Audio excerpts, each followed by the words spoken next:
Mila Prescott was 28 years old when her work email chimed late on a Tuesday afternoon, interrupting a routine review meeting she barely remembered attending. The subject line froze her attention, a difficult truth about our family. The sender was her father, Edward Prescott. When she opened the message, she saw 4 to 7 names copied, relatives, distant cousins, even a few professional contacts she recognized but had never spoken to directly. Edward's words were calm, almost polite, yet devastating. He suggested Mila was not his biological daughter. Attached was a childhood photograph of her, blonde hair and blue eyes circled in red, as if her appearance were evidence. Beneath the image, Edward had written, "I encourage everyone to draw their own conclusions." He referenced a man Laura had worked with in 1997, a name Mila barely remembered but one Edward clearly had not forgotten. Within minutes, Mila's phone vibrated relentlessly. Messages poured in, some cautious, some sympathetic, others disturbingly curious. Her brother Lucas sent a short text, "Just take the test and end this." Then her office phone rang. Her supervisor spoke carefully, explaining that a promotion Mila had been promised was now under review due to concerns about personal instability. Mila understood immediately. Edward played golf with him every Thursday. By the time the call ended, Mila's hands were shaking, not from shock, but from the realization that her father had crossed a line he could never uncross. Before I continue, please subscribe to the channel, like this video, and share where you're watching from. That small action helps us reach our first 1,000 subscribers and keeps stories like this coming. That evening, Mila sat across from her fiancé, Caleb Foster, at the small kitchen table in their Hartford apartment. She slid her phone toward him without speaking. Caleb read the email slowly, then read it again, his jaw tightening. "He sent this to everyone," he asked. "Your family, and people from your job?" Mila nodded. She felt hollow, like the message had carved something out of her rather than struck her. Caleb pushed his chair back. "This isn't okay," he said firmly. "You should take a DNA test. Prove him wrong. End this." Mila looked at him for a long moment. She loved Caleb, but she could tell he didn't fully understand. This wasn't about being right. It was about damage already done. For as long as she could remember, Edward had treated her like a question that never deserved an answer. He had skipped her school events, refused to pay for her education, and spoken to Lucas in private about Mila as if she were an outsider. Still, those accusations had always stayed inside the family. This email was different. It was public, calculated, and cruel. "If I take the test," Mila said quietly, "it won't undo anything." Caleb reached for her hand. "But it might stop him." Mila shook her head slightly. "No. It might expose him." She took a slow breath. "I'll take the test," she said. "But I'm not doing this to defend myself. I'm doing it to end this, properly."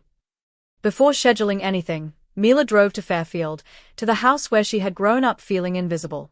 She arrived late in the morning, timing it carefully. Edward would be at his consulting firm. Laura answered the door wearing a cardigan despite the warm May air. Her face looked tired in a way that went deeper than lack of sleep. They sat together in the sunroom, sunlight filtering through tall windows. Mila remembered spending long afternoons there alone, reading quietly while Lucas played outside with their father. "Mom," Mila said, her voice steady despite the weight in her chest, "I need to ask you something." Laura's hands tightened around her teacup. "Did you ever cheat on Dad?" The cup rattled softly against the saucer. "No," Laura said immediately. "Never. Not once." Her voice broke anyway. She stared down at the tea. "He didn't believe me. He had me followed. 4 years. Private investigators." Mila felt her stomach drop. Laura continued, explaining how Edward would show her reports, pages detailing ordinary errands, school pickups, grocery runs. "There was never anything there," Laura said. "But he'd circle times I was late or talked too long to someone. He said I was careful because I was guilty." Mila swallowed hard. "Why didn't you leave?" Laura laughed softly, without humor. "I tried. When you were 10. He said he'd have me declared unstable. That he'd take you and Lucas. And people would believe him." Laura's voice faded. Mila remembered the hospital night years later, the pills, her grandmother's frantic call. Edward had called it manipulation. Sitting there now, Mila understood it differently. That afternoon, Mila went to see her grandmother, Helen Prescott. Helen lived a few blocks away, close enough to observe her son's life without participating in it. At 76, she remained sharp and direct, with little patience for excuses. She poured tea and waited for Mila to speak. "Grandma," Mila said, "when did Dad decide I wasn't his?" Helen studied her carefully. "He didn't decide that," she said at last. "He decided you were the problem." She explained what Mila had never been told. Laura's labor had lasted 2 days. There had been hemorrhaging, emergency transfusions, doctors preparing Edward for the possibility of losing his wife. "He blamed the baby," Helen said simply. "When Laura survived, he couldn't forgive the fear. He just redirected it." Mila listened in silence. "The infidelity story came later," Helen added. "It made him the victim instead of the man who resented his own child." Mila felt something shift inside her, not relief, but clarity. "So it was never about proof," she said. Helen nodded. "No. Proof threatened the story he told himself." Helen reached across the table. "Whatever you plan to do next, you won't do it alone." She paused. "And if you need resources, you have them." For the first time since opening the email, Mila felt grounded. She wasn't reacting anymore. She was choosing. Mila scheduled the DNA test through Evermark Genetics, an independent lab far removed from Edward's professional circles. She told no one except Caleb and Helen. The appointment was quiet and brief: a cheek swab, a few forms, a neutral technician named Sharon explaining timelines. When asked if she wanted expedited results, Mila declined. "I need time," she said honestly. What she didn't say was that she needed that time for something else. Over the next 3 weeks, Mila began assembling the truth Edward had buried. Laura gave her access to old journals, pages filled with careful handwriting documenting years of suspicion, miscarriages blamed on stress, and constant surveillance. Mila scanned copies of private investigator reports Laura had secretly photographed years earlier, reports that showed nothing, again and again. She obtained financial records confirming Lucas's trust fund and the absence of any education savings for her. Hospital documents confirmed the appendicitis incident, the delay, and Helen's late-night drive to the emergency room. Each piece fit together cleanly, forming a pattern too consistent to ignore. Mila organized everything methodically, storing it securely. This was no longer about a test result. It was about accountability. By the time the lab email to confirm the DNA report was ready, Mila already knew what she would do next. Whatever the science said, the truth of her childhood was undeniable. And this time, she would control how it was told. The DNA results arrived on a Wednesday evening, delivered through an encrypted email from the lab. Mila was alone in the apartment, the hum of traffic outside the only sound. Caleb was working late. She sat at the kitchen table for a long moment before opening the file, her hands steady but her chest tight. The first line was clear and clinical: probability of paternity, 99.9%. Edward Prescott was her biological father. Mila stared at the screen, waiting for something: relief, anger, vindication. But what she felt instead was a deep, quiet stillness. Every accusation Edward had ever made collapsed under that single number. She read the report again, slower this time, then closed the laptop. In the bathroom mirror, she studied her reflection. The features Edward had treated as proof of betrayal were simply inherited traits, meaningless outside his obsession. She thought of her childhood, of every moment she had questioned her worth, and understood that none of it had been necessary. The problem had never been uncertainty. It had been cruelty disguised as doubt. Mila returned to the kitchen and opened her calendar. The engagement party was still scheduled for 6 weeks from now. She did not cancel it. Instead, she began to plan. The event would happen exactly as intended, with the same guest list and setting. But it would no longer be a celebration alone. It would be the moment the truth was told clearly, publicly, and without room for denial. The next morning, Mila called her brother. Lucas answered casually, already talking about catering options for the party. "Luke," Mila said, interrupting him gently, "I need to ask you something." He sighed, the familiar sound of avoidance she'd heard all her life. "Did Dad ever tell you I wasn't really your sister?" Silence stretched across the line. When Lucas finally spoke, his voice was lower. "I was 16, he said. He said it was between us. That you probably weren't his, and that Mom didn't need to know we understood the truth." Mila closed her eyes. "Did you believe him?" Lucas hesitated. "I didn't want to, but he treated you so differently." "I didn't know what to think." His voice cracked. "I should have questioned him." "I didn't." Mila felt the weight of years shift slightly. Lucas had been a child, raised under certainty that punished doubt. "I took the test," she said. "It proves he's wrong." Lucas exhaled shakily. "Then what do you need from me?" Mila explained her plan without embellishment. When she finished, Lucas didn't hesitate. "Tell me where to stand," he said. "I won't let him rewrite this again." For the first time, Mila felt her brother fully beside her, not as a bystander, but as an ally. Mila met Laura for lunch later that week at a quiet bistro in West Hartford. Laura looked nervous, glancing toward the door as if expecting Edward to appear. "I took the DNA test," Mila said calmly once they were seated. Laura's fork paused mid-A. "He's been calling," she whispered. "He thinks the results will finally prove him right." Mila reached across the table. "They don't." Laura's breath caught. "He's my biological father," Mila continued. "There's no doubt." Tears spilled down Laura's cheeks, silent and unrestrained. "All those years," she said. Mila waited, letting her mother grieve the time she could never recover. When Laura finally wiped her face, Mila explained what she planned to do. The engagement party would go on. Edward would be invited to speak, believing Mila had conceded. Then the truth would be revealed, with evidence and witnesses. Laura listened carefully. "Will this hurt you?" she asked. Mila answered honestly. "It already did. This just makes it stop." Laura nodded slowly. "Then I'll be there," she said. "I won't be silent anymore." For Mila, that mattered almost as much as the test result. Helen took charge of the engagement party planning with precise efficiency. The venue was a restored barn in Litchfield County, elegant but functional, with professional audio equipment already installed. The guest list mirrored the recipients of Edward's email, along with his business associates and Caleb's family. Mila hired an independent technician to manage the presentation discreetly. Every document was formatted clearly: the DNA report, financial records, hospital documentation, and the investigator reports Edward himself had commissioned. Helen reviewed the material once, then again. "He'll try to leave," she warned. Mila nodded. She had already asked Lucas and two of Caleb's brothers to stand near the exits, not to block anyone, but to make leaving noticeable. The goal wasn't humiliation. It was accountability. The night before the party, Edward called Mila. His voice was warm, almost pleased. "I hear you took the test," he said. "We can finally put this behind us." Mila kept her tone neutral. "I think it's something we should discuss together." At the party. Edward agreed readily, already convinced of his victory. When the call ended, Mila sat quietly until Caleb came home. "Are you sure?" he asked. Mila nodded.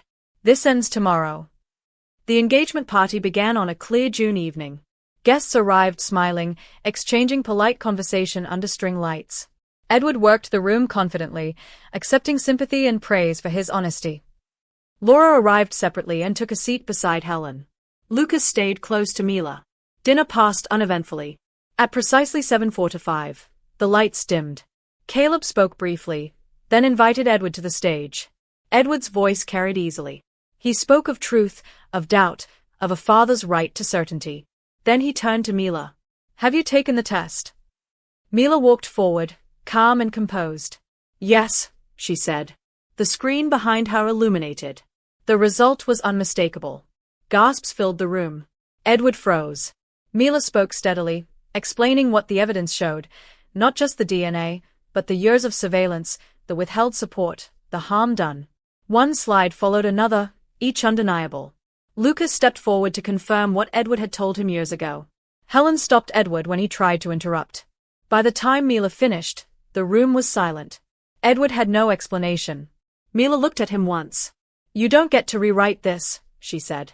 "Go home." The reckoning had begun. The room remained silent after Mila stepped away from the stage. Guests avoided Edward's eyes as whispers spread in low, uneasy tones. Martin Cruz, Edward's longtime business partner, was the first to speak. "You told me she wasn't your daughter," he said openly. "You said it was uncertain." Others followed, cousins, colleagues, friends, each question exposing another lie Edward had repeated with confidence. Laura sat unmoving, her face wet with tears but her posture steady for the first time in years. Helen rested a hand on her shoulder. Edward tried to explain, but every sentence collapsed under the weight of evidence already displayed. There was no dramatic outburst, no shouting. Just disbelief, disappointment, and the slow realization spreading through the room that Edward's certainty had been nothing more than obsession. When the guests finally began to leave, they did so quietly, conversations hushed and uncomfortable. The celebration atmosphere had evaporated completely. Edward stood alone near the stage, his authority gone. Lucas approached him briefly. "I'm staying with Grandma," he said. "Don't call unless you're ready to actually apologize." Laura left with her sister without a word. By the end of the night, only Mila, Caleb, Helen, and Edward remained. Mila met her father's gaze once. "The truth is out," she said calmly. "What you do with it is your responsibility." The consequences unfolded quickly and without spectacle. Laura filed for divorce within days, supported by detailed documentation of emotional abuse and surveillance. Edward's social standing deteriorated as word spread beyond the family. His country club requested his resignation. The church where he had served quietly asked him to step down. Clients began withdrawing from his consulting firm, citing concerns about judgment and ethics. Martin Cruz dissolved their partnership, ending Edward's largest source of income. Within a month, the firm closed. Edward moved out of the Fairfield house into a modest apartment in Bridgeport. The financial and social pressure was immediate. Mila followed these developments from a distance, neither celebrating nor intervening. She had not intended to dismantle her father's life. She had intended to stop him from rewriting hers. The fact that the truth carried such consequences was not something she could control. Lucas cut off direct contact, communicating only through Helen when necessary. Helen revised her will, removing Edward from any position of authority. The family had not coordinated these actions. They had simply responded honestly once the lies were no longer protected. 6 weeks later, Edward appeared at Mila's apartment unannounced. He looked smaller, his confidence stripped away. Caleb answered the door and blocked the entrance. "She doesn't want to see you," he said firmly. Edward asked for 5 minutes. Mila heard the exchange and stepped forward. "Let him in," she said.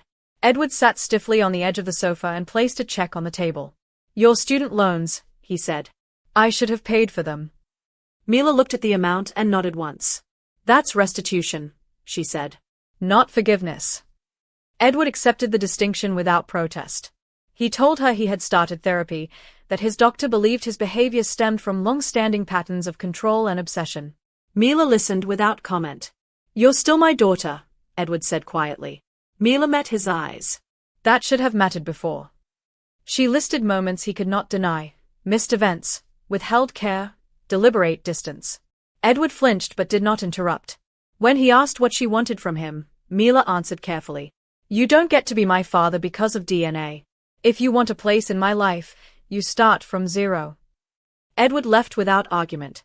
Mila felt no relief, only clarity.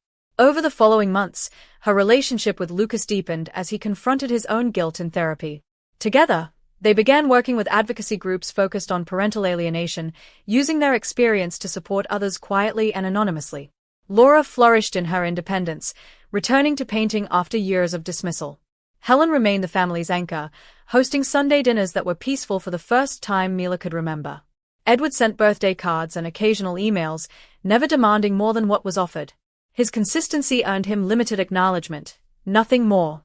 Mila married Caleb in a small ceremony on the coast of Maine. Laura and Helen walked her down the aisle. Lucas stood beside her. Edward was informed of the date as any distant relative would be. He did not attend. Mila felt no absence. She felt complete. A year later, Mila discovered she was pregnant. She told her family first, then informed Edward through a brief, formal email. His reply was respectful, cautious, and restrained. Mila appreciated the distance. When her daughter was born, Mila understood something fully for the first time. Love did not require proof. She held her child and felt no doubt, no suspicion, no conditions. Edward met his granddaughter once, under supervision, and followed every boundary without protest. It did not erase the past, but it confirmed change was possible without being owed trust. Mila did not forgive her father completely, and she no longer felt pressured to. She built a life defined by choice, not survival. Looking around her home, filled with laughter and safety, Mila knew the truth had freed her.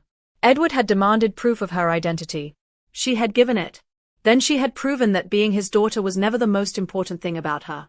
In the months that followed her daughter's birth, Mila settled into a quieter rhythm of life. Mornings were filled with feedings and soft sunlight through nursery curtains. Afternoons brought walks, phone calls with Laura, and long conversations with Lucas about healing rather than blame. Parenthood reshaped Mila's understanding of everything she had endured. Each time her daughter cried, Mila responded instinctively, without hesitation or suspicion. Love came naturally, unmeasured and unquestioned. That contrast stayed with her. She began to understand how deliberate her father's cruelty had been, not impulsive, not emotional, but chosen. This clarity no longer caused pain. It brought peace. Mila no longer replayed old moments, searching for where she had gone wrong. She accepted that nothing she could have done would have changed Edward's behavior. That responsibility had never been hers. Edward continued therapy and kept his distance. His messages remained respectful and brief. When he made mistakes, he corrected them without excuse. Helen observed this quietly, never advocating forgiveness but acknowledging effort. Consistency is the only apology that matters, she reminded Mila. Mila agreed. Trust, she had learned, was not something given freely or restored through words. It was built slowly or not at all. She allowed Edward limited updates through family channels but did not invite emotional closeness. This boundary felt firm, not cruel.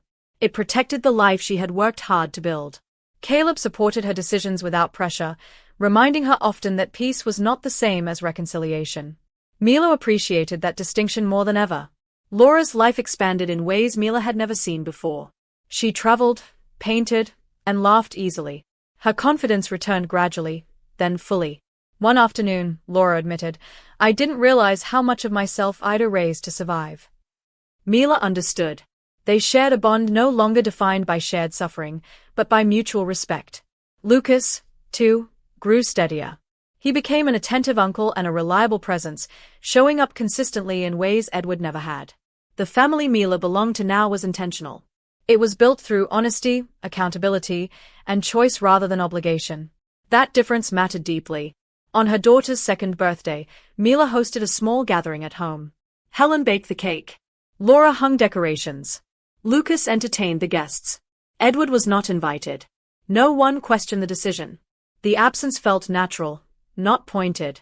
Mila watched her daughter toddle across the living room, fearless and secure, and felt a quiet satisfaction. This was what safety looked like. This was what love felt like without conditions. Mila understood that she had not broken a family. She had revealed one. What remained was what deserved to stay. That night, after the house had gone quiet, Mila sat alone and reflected on the girl she had once been. The child who believed love was earned. The teenager who learned silence was safer than questions. The young woman who endured doubt long after it should have been resolved. Mila did not feel anger toward that version of herself. She felt compassion. Survival had required patience and restraint. Healing required honesty. She had finally chosen the latter. The truth had not restored her childhood, but it had released her from it. Edward sent a message a few weeks later, acknowledging the birthday from a distance. Mila read it once and archived it without reply. She no longer felt responsible for managing his emotions or progress. Growth, she knew, was not something she owed anyone. Her responsibility was to her child, her marriage, and herself. She had learned that boundaries were not punishments. They were declarations of value. Years later, when her daughter asked simple questions about family, Mila answered honestly but gently. She spoke of choices, of kindness, and of accountability. She did not speak with bitterness. She spoke with clarity. Her daughter accepted these answers easily, secure in the knowledge that she was loved without condition. Mila realized then that the cycle had truly ended, not through confrontation alone, but through consistency afterward. That was the real victory. Mila Prescott had once been asked to prove who she was. She had done so with facts, with truth, and with courage. But the most important proof came later, in the life she built after the reckoning. She became a mother who never doubted her child's worth, a partner who trusted without fear, and a woman who understood that identity did not come from blood or approval. The truth had taken 28 years to surface, but when it finally did, it set her free. And that freedom, earned and protected, was the ending she deserved. Thank you for staying with this story until the very end. Mila's journey reminds us that truth doesn't always heal instantly, but it does set us free. Sometimes the hardest lesson isn't proving who we are to others, but realizing we were never the problem to begin with. If this story moved you, take a moment to like the video, subscribe to the channel, and share your thoughts in the comments. Your support helps this community grow and keeps stories like this coming. Until next time, remember, you don't owe proof to anyone who chose not to see you.